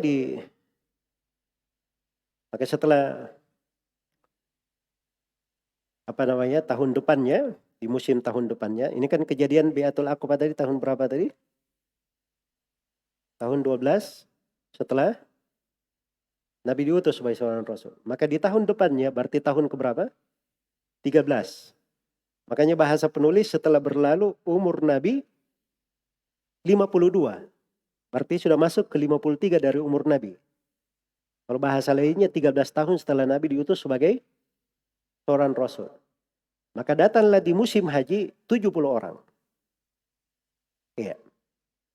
Datang 70 orang. 70 orang ditambah dengan 2 orang perempuan. Ditambah dengan 2 orang perempuan. Dan ini bai'at disebut dengan nama Bai'atul Aqabah Ats-Tsaniyah. Bai'at Aqabah yang kedua. Bai'at Aqabah yang kedua. Iya. Dan Bai'at Aqabah yang kedua ini ada perbedaan ya dengan yang pertama. Ya kalau Bai'at Aqabah yang pertama itu sekarang saya bedakan dulu ya antara Bai'at Aqabah yang pertama dan Bai'at Aqabah yang apa? Kedua. Perbedaan dari sudut yang pertama, kalau Bai'at Aqabah yang pertama itu tidak ada perempuannya. Tapi kalau Bai'at Aqabah yang kedua ada perempuan 2 orang. Ada perempuan 2 orang. Terus perbedaan yang kedua, Bai'at Aqabah yang kedua itu jumlahnya lebih banyak daripada Bai'at Aqabah yang pertama. Sebab yang pertama jumlahnya berapa tadi? 12 orang. Sedangkan ini jumlahnya 72 bersama perempuan. Terus Bai'at Aqabah yang perbedaan yang ketiga, ya. Kalau Bai'at Aqabah yang pertama itu cuma Nabi dan 12 orang saja. Tidak ada yang menyaksikan dari kaum musyrikin. Iya. Tapi di Bai'at Aqabah yang kedua itu ada paman Nabi sallallahu alaihi wasallam Al-Abbas bin Abdul Muttalib dan waktu itu belum masuk Islam. Jelas ya? Baik. Kemudian yang ketiga, perbedaan yang keempat. Kalau Bai'at Aqabah yang pertama ini perbedaan yang paling penting ya. Kalau Bai'at Aqabah yang pertama itu bai'atnya terhadap keimanan terhadap Nabi sallallahu alaihi wasallam dan mengikuti Nabi, itu bai'atnya. Adapun Bai'at Aqabah yang kedua itu ada syarat untuk menolong dan melindungi Nabi sallallahu alaihi wasallam. Menolong dan melindungi Nabi sallallahu alaihi wasallam. Ya, sampai kata Ibnu Ishaq, wa kanat bai'at al-harb.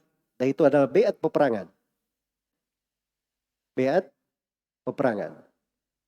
Ya, maksudnya bahwa ini persyaratan di bai'at yang kedua itu lebih daripada Baiat yang pertama. Nah, dan baiat yang kedua ini baiat Aqabah yang kedua. Inilah yang disebutkan keutamaannya. Sampai kata Ka'ab bin Malik radhiyallahu taala anhu dalam hadits riwayat Bukhari, kata beliau, laqad syahidtu ma Rasulillah sallallahu alaihi wasallam lailatul Aqabah. Saya telah menyaksikan bersama Rasulullah di malam baiat al-Aqabah itu yang kedua. Wa tawathaqna 'alal Islam. Dan kami mengambil komitmen janji untuk menolong Islam. Wa ma uhibbu anna li biha mashhad Badr. Dan saya tidak lebih senang mempertandingkan malam baiat Aqabah ini dengan kehadiran di perang Badar. Jadi beliau menganggap bahwa baiat al-Aqabah yang kedua ini itu lebih utama daripada hadir di perang apa? Perang Badar. Wa in kanat Badrun adhkara fin nasi minha. Walaupun perang Badar itu di tengah manusia lebih diingat, lebih dikenang. Ya orang kalau antum tahu perang Badar, semua orang tahu kan perang Badar. Hebatnya, dahsyatnya. Tapi bagi Ka'ab bin Malik, hadir di baiatul Aqabah yang kedua, itu lebih utama bagi beliau. Kenapa? Karena dari baiat Aqabah yang kedua ini, itu lahirlah negara Islam di kota Madinah. Dan dari situ lahir pasukan kaum muslimin yang memenangkan perang Badar. Ini asasnya di sini, sebabnya. Karena itu bagi Ka'ab bin Malik itu lebih utama. Itu lebih utama. Jadi begitu ya keterangan Al-Hafidz Ibnu Hajar rahimahullah mendudukkan, ya, menjelaskan bagaimana kedudukan baiatul Aqabah ini di tengah para sahabat radhiyallahu taala anhum. Iya. Baik. Saya ingin meringkas ya dari beberapa pelajaran ringkas dari baiatul Aqabah ini. Jadi Nabi ini antum sudah dengarkan ya bagaimana ada baiatul Aqabah. Karena Nabi menawarkan Islam itu kepada kabilah-kabilah. Beliau tawarkan Islam itu. Dan beliau tawarkan Islam itu dengan membacakan Al-Quran. Membacakan Al-Quran. Itulah yang menjadi sebab terjadi baiatul Aqabah yang pertama. 12 orang masuk Islam. Jelas ya? Iya. Karena itu dalam menyebarkan agama, seorang itu jangan putus asa. Apalagi di masa sekarang ini ya, luar biasa. Dari wasilah, dari kemudahan, orang di dalam mengajak dan menyuruh manusia kepada Islam. Menyuruh manusia kepada Islam. Dan pelajaran yang kedua, membaca Al-Quran. Itu diperhatikan ya. Iya. Jadi dia mengajak orang ke dalam Islam, membacakan ayat-ayat Al-Quran, itu lebih mengena. Lebih menangga. Karena ayat-ayat Al-Quran itu tanda kebesaran Allah. Firman Allah. Dia lebih baik daripada pembicaraan kita. Lebih baik daripada pembahasaan kita. Ya kalau dibacakan ayat-ayat Al-Quran, ya dia akan merenungi betapa indahnya dari Islam tersebut. Iya. Kemudian sebenarnya banyak riwayat ya tentang kisah Nabi mendakwai. Di antaranya beliau berkata, ya ayuhan nas, qulu la ilaha illallah tuflihu. Wahai sekalian manusia, ucapkan la ilaha illallah, kalian beruntung. Dan ini menunjukkan fokus dan arah dakwah beliau. Selalu kepada tauhid.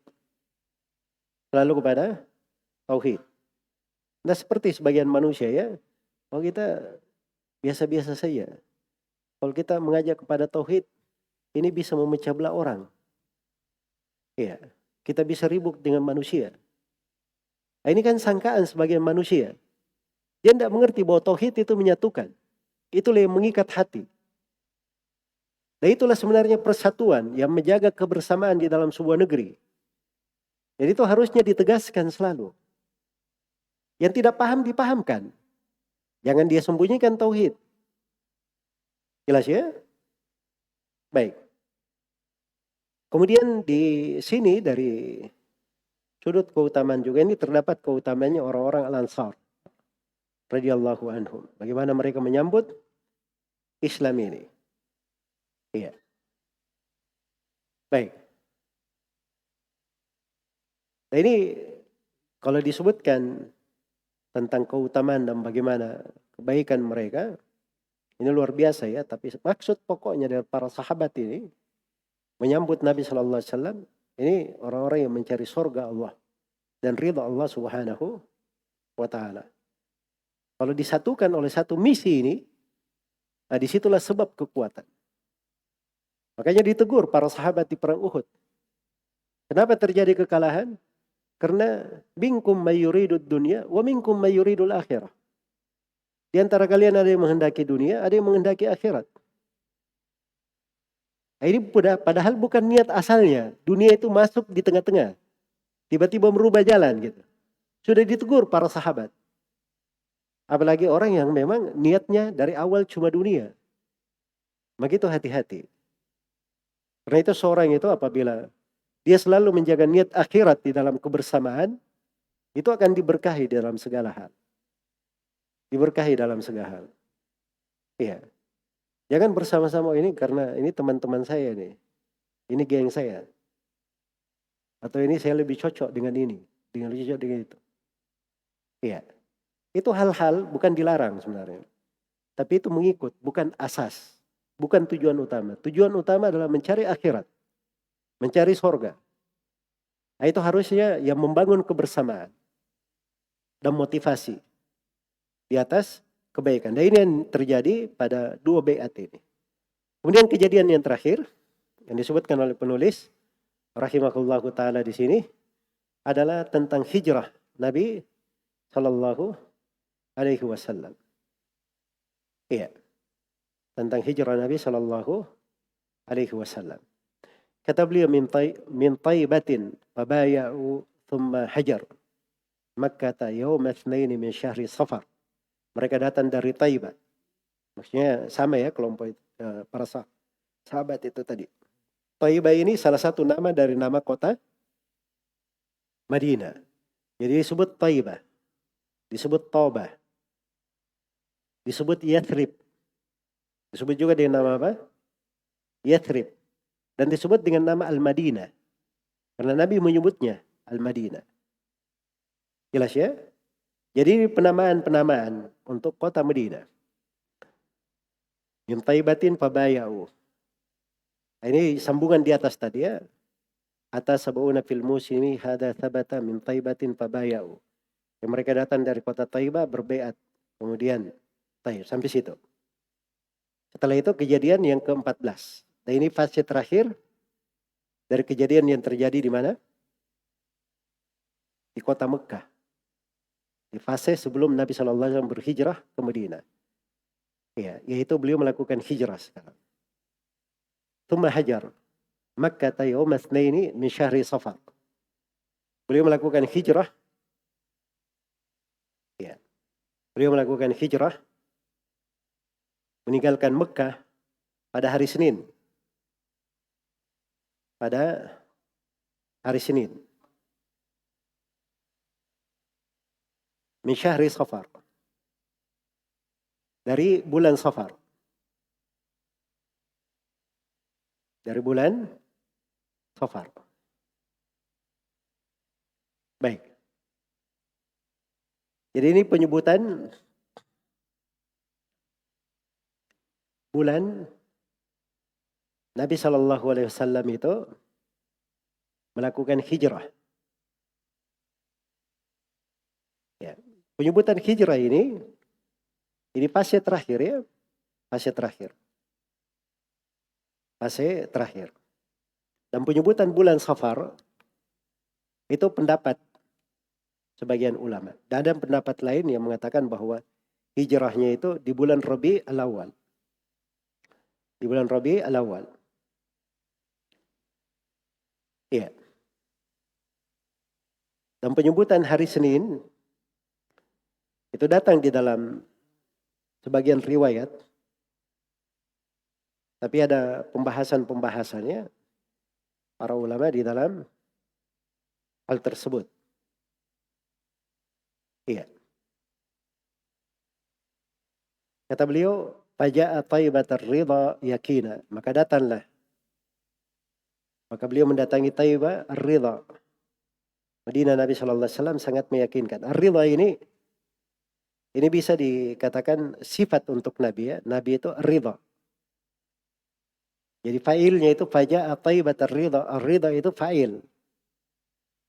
Harusnya kata ar-ridha itu diletakkan setelah beliau ya. Beliau ar-ridha sallallahu alaihi wasallam itu mendatangi Thayyibah, kota Madinah. Ya. Yakina. Nah itu kejadiannya sangat meyakinkan. Itkammala thalatha wal khamsina. Dan itu kejadian setelah beliau sempurna umurnya 53 tahun. Karena berdasarkan hadits Ibnu Abbas radhiyallahu taala anhuma di riwayat Bukhari dan Muslim, Nabi diutus di umur 40 tahun. Beliau tinggal di Mekah 13 tahun. Lalu diperintah berhijrah. Dan beliau di masa hijrahnya selama 10 tahun di kota Madinah. Jadi genap umur beliau 53 tahun waktu itu. Nah, fi yaumil itsnaini. Kata beliau fi yaumil itsnaini. Juga bacanya litsnaini ya. Fi yaumil itsnaini padama fiha. Di hari Senin dan beliau menetap di Madinah 10 sinina. Kummalan nahkiha. Tinggal 10 tahun penuh di kota Madinah. Demikian kami hikayatkan. Baik. Di sini ditegaskan ya bahwa fase Mekah semuanya itu 13 tahun. Dan fase Madinah berapa? 10 tahun. Nabi diutus sebagai seorang rasul 40 tahun. Dan umur beliau ketika meninggal adalah 63 tahun. Sallallahu alaihi wasallam.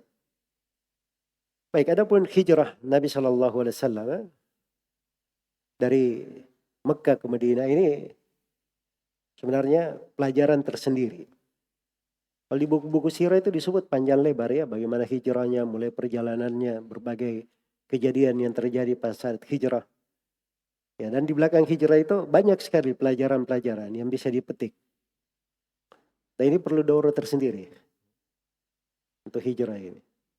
Cuma di sini penulis menjelaskan sirah Nabi secara ringkas.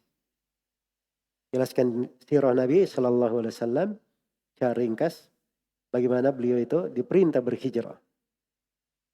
Dan itu adalah akhir di fase Mekah. Hijrah itu kenapa diperintah? Karena mereka tidak bisa menampakkan agamanya di Mekah. Sudah 13 tahun di Mekah. Jelas ya? Kemudian ada negeri lain, negeri Islam. Negeri Islam. Nah, itulah di kota Madinah. Itu ada 2 kabilah di situ. Kabilah Aus dan Khazraj. Ini 2 kabilah besar di tengah orang Arab. Walaupun dulu 2 kabilah ini di masa jahiliyah dulu kerjanya perang terus. Perang. Tapi setelah masuk keislaman, menjadilah mereka orang-orang yang bersaudara.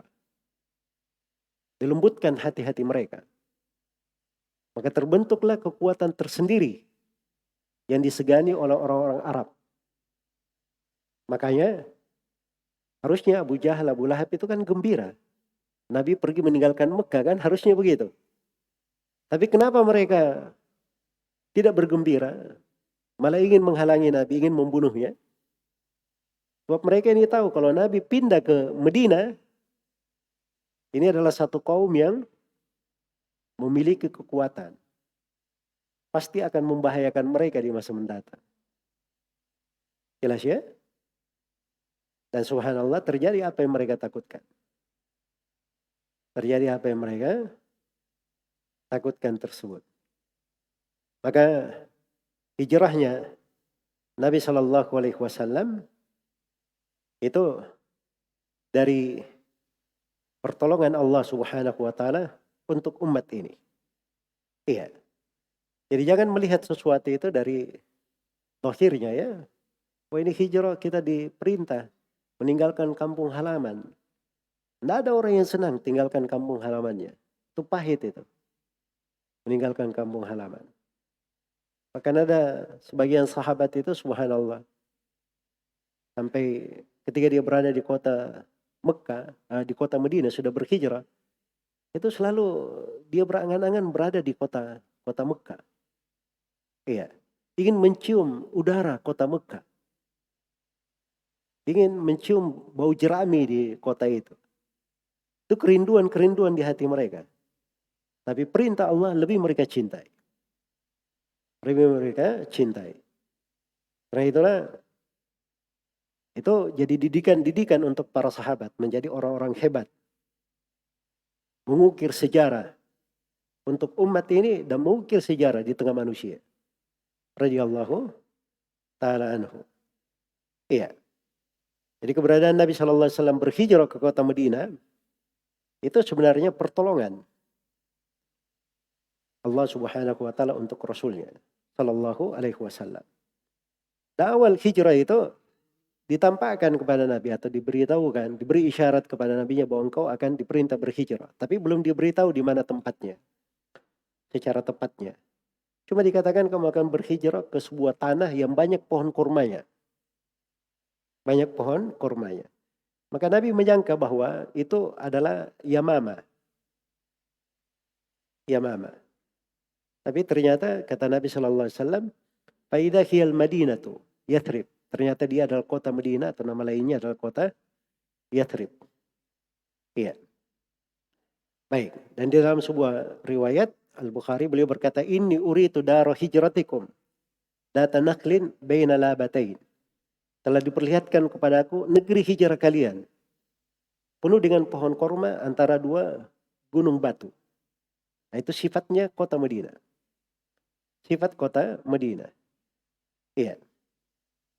Dan dimaklumi ya, kisah Salman Al-Farisi. Salman Al-Farisi itu di buku-buku Ahlul Kitab sebelumnya diterangkan bahwa Nabi itu akan berhijrah ke kota Madinah. Makanya Salman Al-Farisi itu sudah datang dahulu di kota Madinah, menunggu Nabi Shallallahu Alaihi Wasallam nampak di situ. Menunggu Nabi Shallallahu Alaihi Wasallam nampak di kota Madinah tersebut. Begitu Nabi datang, Salman sangat bergembira dengan hal tersebut. Dalam kisah yang populer ya, tentang keislaman Salman Al-Farisi radhiyallahu ta'ala anhu. Iya. Yang jelas di dalam pembahasan hijrah ini, ya banyak sekali ya dari pembahasan kisah dan faedah, riwayat-riwayatnya juga dalam hadits-hadits Rasulullah Sallallahu Alaihi Wasallam sangat banyak. Ya.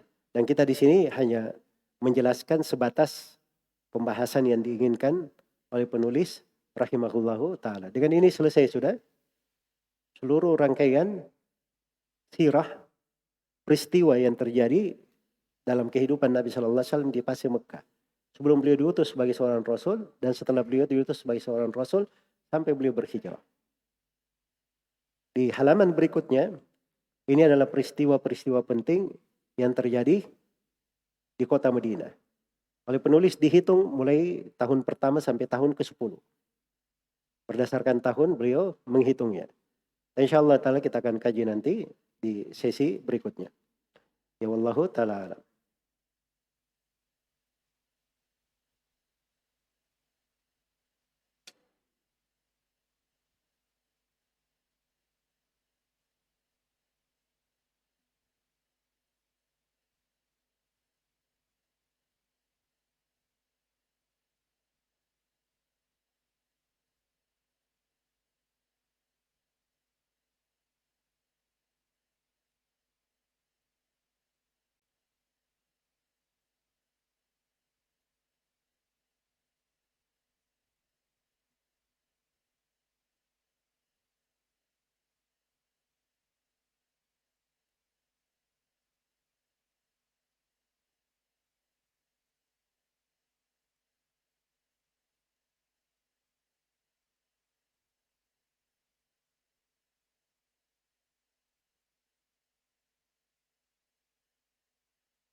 Baik, ini ada pertanyaan ya, enggak tahu kaitannya dengan pelajaran di mana. Tapi mungkin ada keterkaitan. Apabila kita sebagai suami memiliki rencana untuk melakukan poligami setelah istri pertama kita meninggal, apakah termasuk sunnah Nabi Shallallahu Alaihi Wasallam? Ya, saya nggak tahu dari mana dia pahami. Apakah setelah Khadijah meninggal, Nabi menikahi Saudah dan Aisyah itu disebut poligami? Itu datang di dalam kehidupan Nabi itu Shallallahu Alaihi Wasallam. Ya terjadi mengalir begitu saja.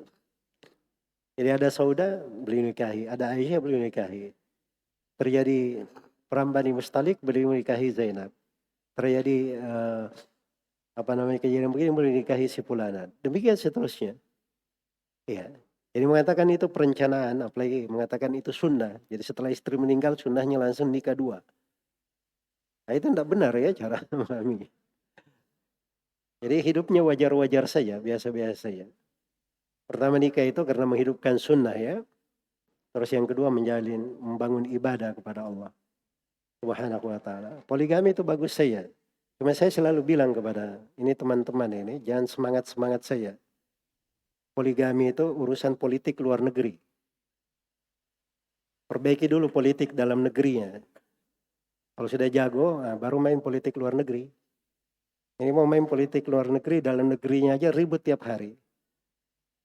Nanti masuk di urusan itu, akhirnya kacau di sana sini. Mau hidup kayak bagaimana modelnya? Ya, itu tidak benar ya. Jadi jangan mau jadi sok jagoan saja. Oh itu gampang itu, kayak bulldozer saja. Siapa yang menghalangi sikat semuanya. Itu tidak benar hidup kayak begitu ya.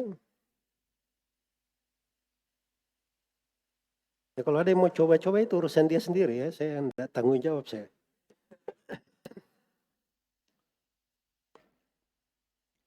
Mohon rekomendasi buku bacaan sirah Nabi dan kisah Ummahat Al-Mu'minin.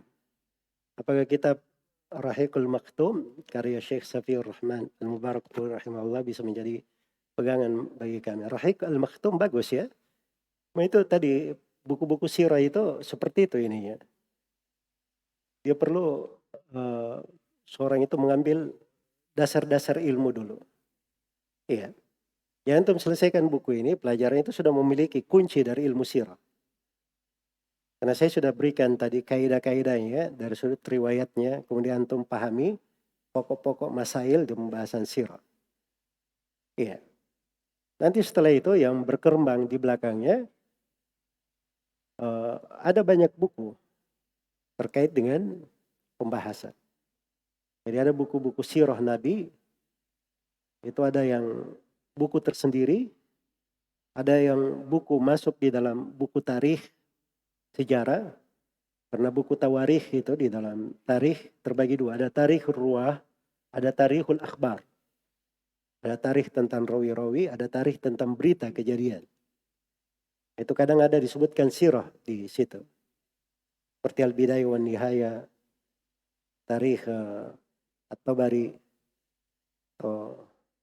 baca dari buku-buku yang memuat tentang tawarikh al-akhbar. Baik. Tentang Ummahatul Mukminin juga ada buku-buku tersendiri. Ada buku-buku tersendiri. Cuma saya selalu ingatkan ya kepada para penuntut ilmu bahwa belajar itu bukan baca sendiri, dasarnya bukan belajar sendiri. Belajar itu dasarnya antum belajar dari guru. Ya. Ya, seperti sekarang belajar sirah, antum baca dulu satu buku ini buku tingkat dasar. Selesaikan. Kuasai. Ulangi. Sudah bagus, ada tingkatan berikutnya. Ada tingkatan berikutnya. Sebab ini buku ringkasan. Buku ini kalau dibanding dengan Alfiyah al-Iraqi tentang sirah, dan itu buku tentang sirah di derajat pertengahan. Buku itu lebih banyak lagi masailnya, pembahasannya daripada Manzumah ini. Jelas ya? Baik, dan di situ saja kita sudah bisa menemukan banyak ilmu tentang sirah. Jadi sebenarnya itu perlu sabar saja belajar. Karena kalau baca-baca sendiri, saya khawatir itu. Yang baca-baca sendiri ini sering banyak masalah. Karena dia baca sendiri, memahami sendiri, keluar dengan hal-hal, akhirnya dia bersendirian. Dengan banyak masail. Dan itu nggak bagus ya untuk seorang penuntut ilmu.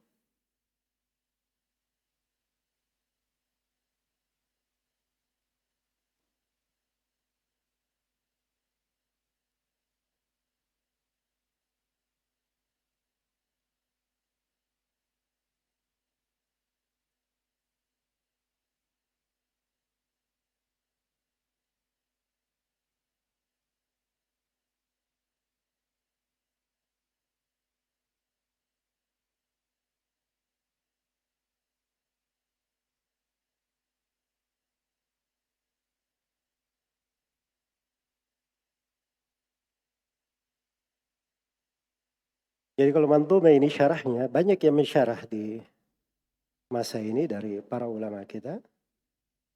Iya. Yang paling populer itu ada syarah Syekh Abdul Razak Al-Badr, hafizahullah. Dan ada syarah Syekh Salih Al-Utsaimin dalam bentuk rekaman suara. Kemudian ada syarah dari salah seorang dari masyayikh Yaman, Syekh Rashad Al-Hubayshi. Dan ada beberapa syarah yang lain. Cuma yang menjadi masalah itu, antum di pembahasan ilmu, kalau baru belajar, itu baca dulu dari guru. Baca dari guru. Pahami dari guru. Itu yang paling penting sebenarnya. Setelah itu antum baca syarah terkait dengan lain, itu nggak ada masalah. Baik.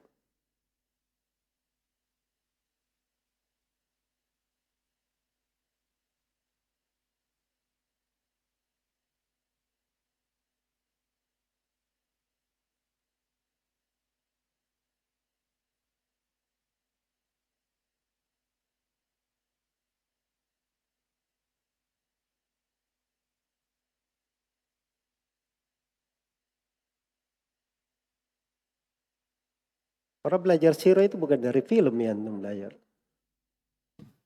Saya lihat judul film, judulnya film Umar ibn Khattab ini dan seterusnya. Itu kadang banyak pelanggaran syariat di situ ya. Umar ibn Khattab dia tampilkan perawakan orang, jenggotnya dipangkas-pangkas. Ya, itu dari mana dia menggambarkan pribadi Umar ibn Khattab? Jelas ya? Itu diharamkan. Jadi jangan mengambil, kalau mau belajar saya sudah tunjukkan caranya. Belajar hadir di majelis ilmu. Talaki dari guru. Nah, itu baru benar belajar namanya. Baru benar belajarnya. Baik. Jadi ini ringkasan ya. Ada buku lagi setelah ini ada namanya Mukhtasar Siratul Rasul dari Syekh Muhammad bin Abdul Wahab. Itu bagus buku itu. Kemudian ada Alfi al-Iraqi tentang sirah. Nah, ini tingkatan pertengahan ke atas ya, Alfi al-Iraqi. Kalau ingin baca di tingkatan berikutnya ada sirah-sirah yang ditulis secara khusus. Ada sirah Ibnu Hisham, nah itu yang termasuk paling luasnya. Iya. Cuma untuk masuk ke sana itu perlu banyak ilmu ya. Perlu banyak ilmu. Pandaian untuk memilah riwayat-riwayat. Iya. Pembahasan di buku sirah itu banyak. Antum mau ringkasan ada, mau dengan sanad ada, mau yang 1 jilid, 10 jilid juga ada dalam hal tersebut. Baik. Saya selalu bilang ke penuntut ilmu, antum jangan terlalu banyak nyari buku apa yang mau dipelajari, apa yang dibaca. Itu nanti, itu belakangan. Sekarang kuasai dulu kunci-kunci ilmu. Dasar ilmiah. Kalau sudah pandai, sudah menguasai, baru boleh antum tanya-tanya ke situ. Kalau antum masuk ke dalam pembahasan, antum belum punya kuncinya, mau bagaimana cara memahaminya? Kadang antum baca sirah Ibnu Hisham, nanti pusing lihat riwayat-riwayat. Padahal itu perlu, kadang seorang perlu tahu ilmu riwayat, dia perlu ilmu fikih, dia perlu tahu jalan para ulama ahli hadits dalam menentukan riwayat, dan banyak hal yang diperlukan di situ. Apa yang menyebabkan hati menjadi keras? Ini di pembahasan lain sebenarnya ini ya. Kemarin kita ada 1 daurah khusus terkait dengan Manzumah As-Sair ila Allah wa Darul Akhirah. Nah ini penanya ikuti di pelajaran itu ya. Sebab itu yang membangun. Sekarang kalau saya berikan jawaban ringkas, mungkin ada hal-hal yang bisa dia pegang. Seperti misalnya dia meninggalkan hal-hal yang diharamkan, banyak membaca Al-Quran, datangi majelis-majelis ilmu. Itu 3 hal saja untuk melakukan, insya Allah itu akan membuat hati itu baik. Tapi kalau ingin belajar secara terperinci, bagaimana merawat, menguasai dari masail terkait dengan hati, itu ada buku-bukunya, ada pelajaran-pelajarannya. Iya. Itu ada semua ya di web, di situs ada semua ininya. Apa namanya? Pelajaran-pelajarannya.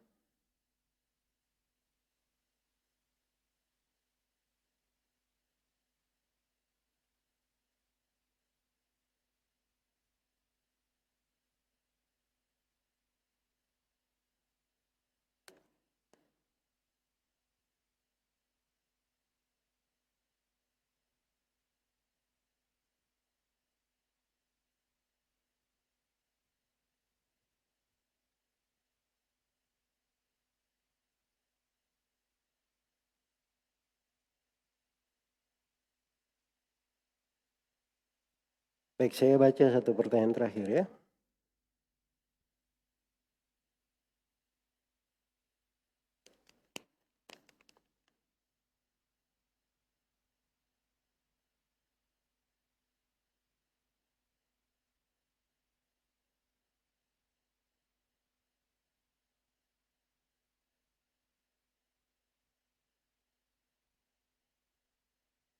Ibu saya ketika sakit stroke, beliau biasa menginginkan makanan yang menjadi pantangan penyakitnya.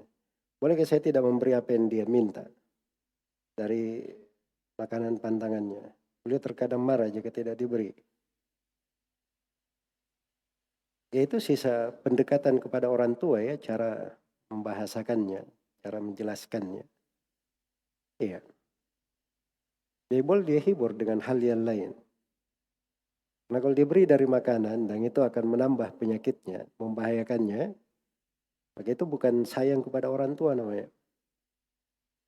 Karena itu akan membahayakannya. Tapi dia bisa berucap ucapan yang bagus kepada orang tuanya. Atau dia berikan hal-hal yang mencocoki yang sesuai dengan hal itu. Iya. Kadang-kadang orang tua kalau dia minta sesuatu dia marah misalnya tidak diminta, boleh dialihkan kepada hal yang lain. Banyak hal yang seorang itu bisa menghibur orang tuanya dengan hal tersebut. Semoga Allah Subhanahu wa taala memberikan afiat kepada kita semua dan selalu menjaga kita di atas keimanan dan ketakwaan, dan semoga Allah Subhanahu wa taala menganugerahkan kepada kita semua ilmu yang bermanfaat, amalan yang salih, innahu waliyyu dzalika wal qadiru alaih, wallahu taala alam. Subhanakallahumma wa bihamdik, asyhadu an la ilaha illa anta, astaghfiruka wa atubu ilaik, walhamdulillahi rabbil alamin. Assalamualaikum warahmatullahi wabarakatuh.